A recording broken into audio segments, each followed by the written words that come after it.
Welcome to the Voice of Retail podcast. My name is Michael LeBlanc, and I am your host.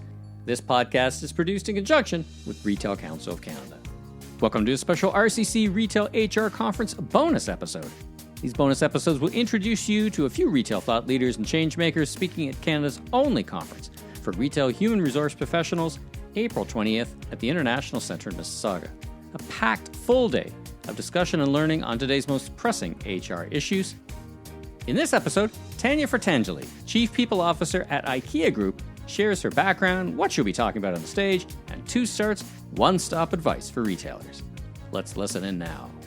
Tanja, welcome to the Voice of Retail podcast. How are you doing this morning? Very good. Yourself?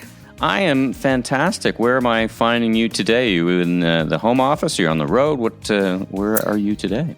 Yeah, I'm actually in not home office today, which I normally am, but I'm actually in the IKEA offices today in Burlington. Well, listen, you and I've spoken before. I'm not even sure we've actually met. Actually, I was just about to say we've met, but we've spoken. I feel like we've met you, but this will be the first time at Retail HR. I think we'll have the opportunity to actually meet in person. But for the audience, tell us a little bit about yourself, your background, and what you do for a living. Yeah, absolutely. So a bit about myself.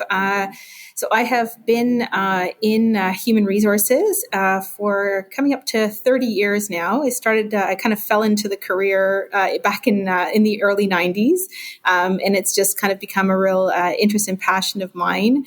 I'm actually, as well, I'm a mom, which is probably what I always lead with first. It's my most important job. I'm actually a mom of two twin girls who are 23. Just starting their careers, and a husband that we've been together for over 30 years now as well. So, and I have, and I said, as I've been in the field now for coming up to 30 years, and I've had the privilege of leading functions like people and culture for probably the last 15 years, and had the opportunity to kind of be in a number of different industries. I've kind of taken my craft and kind of been able to explore different industries, starting, kind of in the services area, IT, kind of in the boom of the IT era when all the .coms were coming out, which was super cool. So we're like very much entrepreneurial startup, like with really nothing but a pen and a paper. And then I've moved into healthcare for a little bit, as well as in manufacturing. And then most recently now with IKEA in retail. So it's been a lot of fun. Wow. Very, very diverse. Now, there's no one listening to this who wouldn't know the name IKEA, but sometimes I find they may or may not know the kind of the scope and scale, both in Canada and around the world. So just refresh us about, how many stores or how many associates you have both here and around the world, just to give people a sense of the scope and scale of the business and the business that you support. Absolutely. So yes, I think, everyone can identify with IKEA, and especially our meatballs and furniture. Yeah. But we're so much more. I mean, it's a global brand. We're in over 30 countries. Canada itself, we are actually span across the country. We have just over 7,000 coworkers. We have 15, almost 16 stores. We have 14 that are kind of our traditional, what we like to endearingly call our blue boxes, the big locations. And they kind of span across from the west through to the east. Most of them are concentrated in Ontario and Quebec. But then we also have two extra small stores, which is a new format for us. So I don't know if anyone has had a chance to visit, but it's a really cool format down in downtown Toronto, just on Yonge. And then we also have one opening up in Scarborough soon, kind of in the late summer, early fall. So that will be in the Scarborough Town Centre, which is going to be super exciting. And then we have actually 3 distribution centers across Canada because we're such a large country. So getting product to all of our customers, we do need to make sure we can meet those customers where they are. And then we also have a call center. So those all kind of make up the just over 7,000 coworkers we have in Canada. We're about a $30 billion company in Canada. So it's a big business. And we've really kind of evolved, I would say, kind of following the pandemic. I think historically it's really an experience at IKEA where you come into our blue boxes and then you really have an opportunity to explore and get inspired. But, since the pandemic and we were kind of thrust into the online world, we've actually really gained a lot of consumers from that space. So we're probably sitting at, about 30% of our business now is actually online. Wow. And so the stores, that's a big change. A big thing. Yeah. It went from 3% to 30, over 35% at the peak of the pandemic. Yeah. And now we're kind of hovering around the 28 to 30%. But I think it's just a way where, just different ease of shopping and, how do we meet our customer in the ways that they want to be met is, we've continued to evolve our business. So we're very much more of an omni-channel. In retailer, where we also have kind of the remote sales, the online sales, and then obviously our traditional stores where people still visit us quite frequently as well. Well, my experience of your store really mirrors that, because sometimes my wife and I go wandering around looking for what we don't know what we're looking for, but we kind of have an idea. So that's where the inspiration. And then sometimes I order online.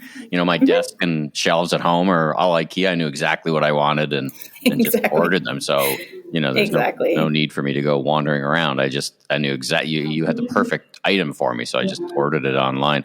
What's really interesting, and it's probably good for another episode, but it's the small store strategy. I find when talking to retailers is so interesting, because you've got to decide what to edit down to put in that particular box, right? That's not exactly as easy as everybody thinks, right? It's not like you necessarily put the biggest sellers. It's got to be your merchants really have to put a lot of thought into what goes into a proper edited assortment. Has that been the learning for IKEA as well when they look at the absolutely? Yeah.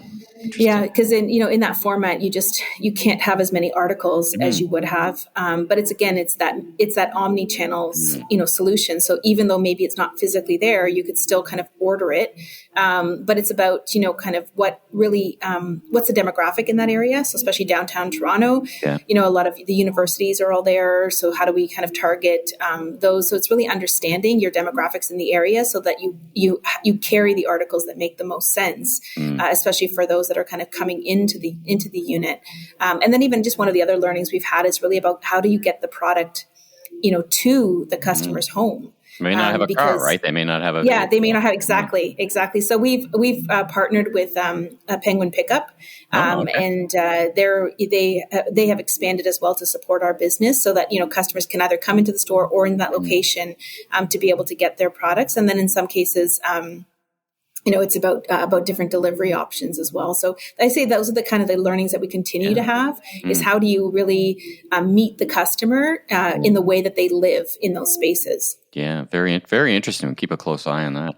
Well, you're on the stage at the Retail Human Resources Conference coming up April 20th. I think you're with Kevin Graff as your moderator. Kevin and I just got off mic doing one of these bonus episodes as well. So tell us, share with the audience a little bit about what you'll be talking about so they get excited about joining us at the International Centre in Toronto. Yeah, absolutely. I think it's actually a really interesting topic. It's something that I, kind of have spent actually personally a lot of time reflecting on. It's really the role of, people and culture or human resources, whatever the nomenclature is of the day. What would that role need to be in the future, and how do we support the business? I think coming out of, the pandemic, the role itself has really been elevated. I have always had the privilege of working in organizations where the function is well respected. We have a really strong seat at the table. It's always been important to me. But how do we really ensure that we advocate for that for future generations that will be in this industry? So that they can really, contribute to the business. I think oftentimes, we need to kind of move away from the traditional view of it being more administrative and supportive of a function, but really being able to join the business. I think the pandemic really catapulted the function, when we were faced with the dilemma of, okay, well, now what do we do? How do we take care of people? How do we run the business? And so I think, a lot of the experiences that I have been able to accumulate over my time, and, the learnings I've had, love to share those and have a really good discussion with colleagues around, how do we really ensure that we secure the future of people and culture, and really ensure that it has that strategic seat at the table going forward, and that we don't recede back to maybe what was. So that's kind of what I'm hoping we'll have the opportunity to have a really good chat about. Yeah, it's very, very interesting. I mean, as you may know, I write the retail conditions report, so I talk to retailers coast to coast, and if supply chain was top of mind 2 years ago, people are now top of mind in the way supply chain was. Just hard to find, harder to keep. Turn our minds to keeping great people, and you're your function, always important, is like really top of mind right now. So, I can't think of a better time. Well, let's wrap up with this question and a little hint of your insights here for the pod. 2 starts and 1 stop advice based on your experience today, what your experience is in both acquiring and keeping great talent. 2 things retailers should start doing if they're not, and perhaps one thing they should one thing they should stop doing, perhaps not working anymore. And what do you think? Yeah, I would say that, 2 things that I have personally kind of spearheaded here, even at IKEA, around 2 starts is, first and foremost, I think it's about being super clear around understanding the business as people and culture, right? Mm-hmm. So we have to join the business and really understand what is relevant and meaningful and needed, and then bring those solutions, to the table. And, oftentimes we're struggling between other priorities, whether it's in a matrix model or whether it's North American or global. Mm-hmm. So it's about really being able to build that credibility with the business to be able to provide those solutions. And then I would say the second thing is, I really feel what's important from a start perspective in people and cultures, understanding that we really need to have a financial acumen. Mm. We have to be the advocates. We have to be the function that can speak for the many coworkers, as we refer to it at IKEA, in terms of where do we invest. For years and years, we tend to look at people as a cost. Our staff lines are the most expensive, but we have to be able to meet the business, understand the need, and be able to meet them in those financial conversations and advocate for those investments. I would say those are the 2 things that mm-hmm. we really need to start. And I think the one thing that we need to stop is, I think we need to stop holding ourselves back and kind of remaining in what's comfortable, right? Staying in the safe zone, and being able to really push ourselves to become true business partners, as we refer to them, where, we can really join in what's exciting and fun around the future, as opposed to just trying to maintain. And obviously there's an importance in terms of that governance and that structure, but that we don't just hang in there constantly. We need to kind of really let go of old ways of working and really allow ourselves to kind of enter into this new space. Otherwise, the profession itself, I think, will, not, be recognized. Mm-hmm. And I think it makes it harder, and maybe from a retention perspective in the future, how do we really attract talent into this space? And, for me, I love taking conversations with our up and coming talent in people and culture, and being able to help them see, what it really could be, and not to get stuck in the minutia of the day to day. All right. Well, speaking of that last point, how do people get in touch with you? Maybe they might want to explore opportunities in your function on your team at IKEA. Are you a LinkedIn person? Is that a good way to get in touch with you? I'm on LinkedIn, and I'm on LinkedIn with my name, so Tanja Fratangeli, and you can look me up either IKEA or Tanja Fratangeli. That's the best way to probably reach out. I'm always on LinkedIn checking messages. Well, Tanja, thanks so much for joining me on the Voice of Retail podcast for this special bonus episode. Look forward to actually finally meeting you in person. I'm really looking forward to it. Yes. Coming up on the 20th. Thanks again for joining me on the pod, and I wish you a great rest of your day. Thank you so much. The same to you. Thanks for tuning into this episode of The Voice of Retail. If you haven't already, be sure and follow on your favorite podcast platform so new episodes will land automatically each week.